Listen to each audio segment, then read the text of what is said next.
Sitting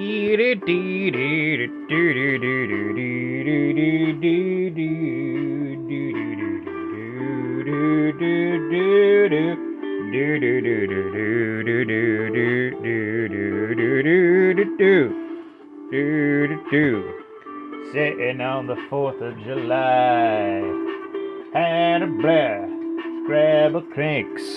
I'm gonna eat a French fry. At some point in the future, not today though.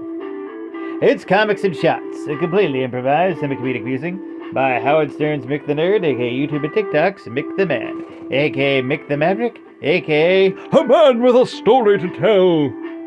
Well, a story to paraphrase. From a single issue that he got for free at a comic convention. Yes. Just close the door. Today's subject: International Iron Man by Brian Michael Bendis. Now, for those of you hardcore DC fans, you're probably thinking, oh dear God, what kind of Bendisisms are we having in here? Well, actually none. Weirdly enough, this is some of his most solid writing, and granted, it's kind of a weird start to an Iron Man book. Like, especially let's go with the forward here. Okay, let's see here. International Iron Man, another Stark innovation. Billionaire playboy and genius industrialist Tony Stark was kidnapped during a routine weapons test. His captors attempted to force him to build a weapon of mass destruction. Instead, he created a powered suit of armor that saved his life. From that day on, he used his suit to protect the world as the invincible Iron Man.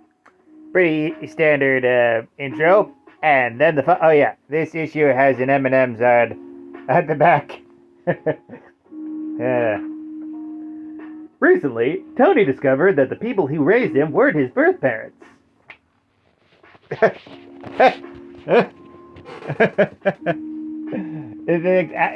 It's just so weird. You have it with the scrawl, like with the typical Tony Stark origin story, that literally everyone knows by now, that they keep repeating over and over.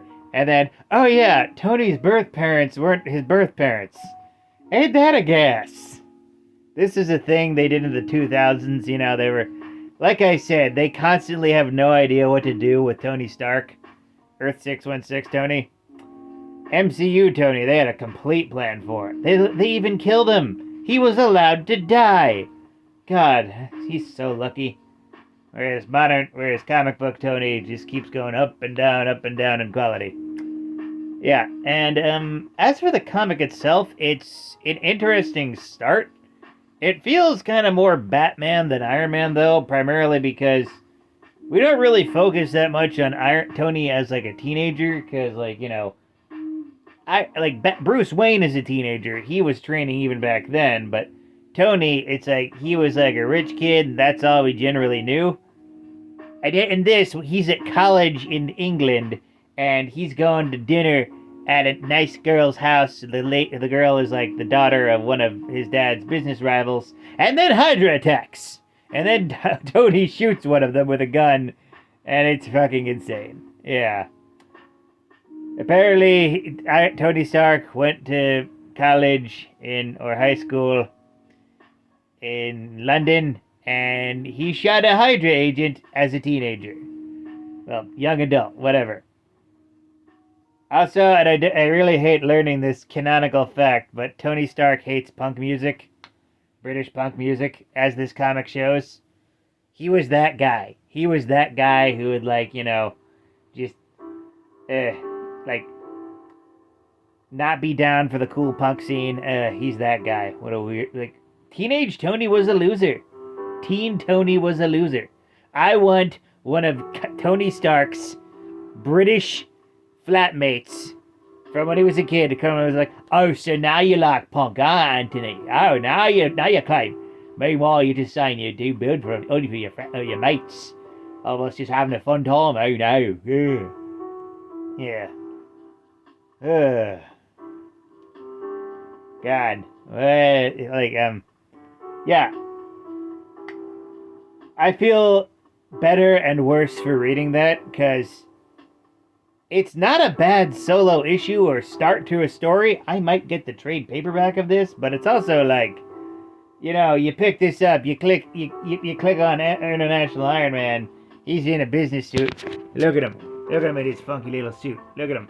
Can you see that? Can you see his funky little suit with the two ladies? Yeah, you click that and you think it's just going to be a spy story, but no, it's most of it is backstory, and then Tony talks to a lady in eye patch. That's it.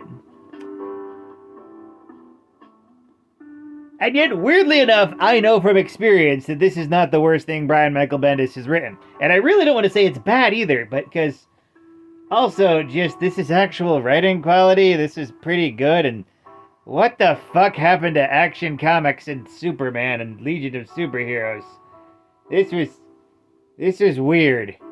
I feel, it really makes you look at different. It's always important to look at a writer's whole, like, library, because sometimes you think they're bad for one thing, but then you see them do something else that's actually pretty good.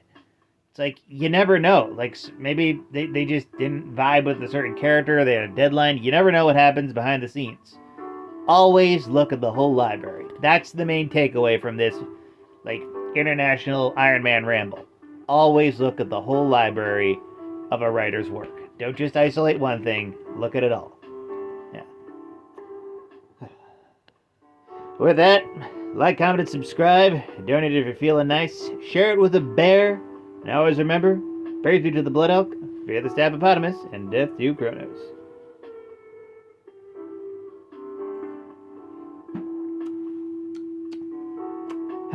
Subject of death to Kronos, I'm just going to make it a habit of only doing 2 runs of Olympus and Erebus on Hades 2 in the coming weeks, because I love that game and it's a soul stealer. Ugh. Have a night, folks. Also, I shouldn't play for over 3 hours in general, because it will crash. It will crash. Once again, have a night.